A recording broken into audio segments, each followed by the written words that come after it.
আতিল্লাহ, ওই মানুষগুলোর দৃষ্টান্ত হলো আল্লাযীনা ইউনফিকুনা আমওয়ালাহুম, যারা তাদের সম্পদ খরচ করে, ব্যয় করে ইবতিগা মারদাতিল্লাহ, আল্লাহ রাব্বুল আলামিনের সন্তুষ্টি লাভের উদ্দেশ্যে। কিছু মানুষ আল্লাহর রাস্তায় তাদের সম্পদ খরচ করে আল্লাহ রাব্বুল আলামিনের সন্তুষ্টি পাওয়ার জন্য। ওয়া তাসবীতাম মিন আনফুসিহিম, এবং তাদের নিজেদেরকে দৃঢ় রেখে, সাবেত রেখে, অর্থাৎ আল্লাহর সন্তুষ্টি পাবে আর তাদের নিজেদেরকে আল্লাহর দ্বীনের উপরে সাবেত রাখার জন্য, কায়েম রাখার জন্য। অর্থাৎ আল্লাহ পাক বলছেন আল্লাহর রাস্তায় খরচ করার জন্য। তাহলে আল্লাহর এই নির্দেশ সে মানলে সে তার নিজেকে দ্বীনের উপরে সাবেত রাখতে পারবে। তো এই জন্য আল্লাহ পাক বলছেন যারা খরচ করে এই দুইটা উদ্দেশ্য, একটা উদ্দেশ্য হলো ইবতিগা মারদাতিল্লাহ, আল্লাহ রাব্বুল আলামিনের সন্তুষ্টির উদ্দেশ্যে, আরেকটি হলো ওয়া তাসবীতাম মিন আনফুসিহিম, তাদের নিজেদেরকে সাবেত রাখার জন্য, প্রতিষ্ঠিত রাখার জন্য। এদের দানের দৃষ্টান্তটা হলো কামাথালি জান্নাতিন বিরাবওয়াতিন, এদের দৃষ্টান্তটা হলো জান্নাতিন বিরাবওয়াতিন, অর্থাৎ উঁচু একটা বাগানের মতো।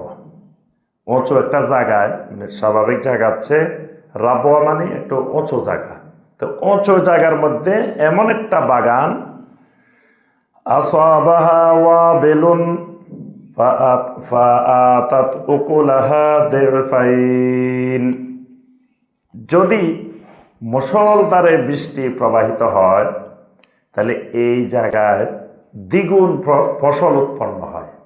মানে এমন এক জায়গায় বাগানটা, বৃষ্টি যদি বেশি হয় তাহলে সেখানে ফসলটা আসে, ফল ফলাদি আসে দিরফাইন, স্বাভাবিকের চেয়ে দ্বিগুণ।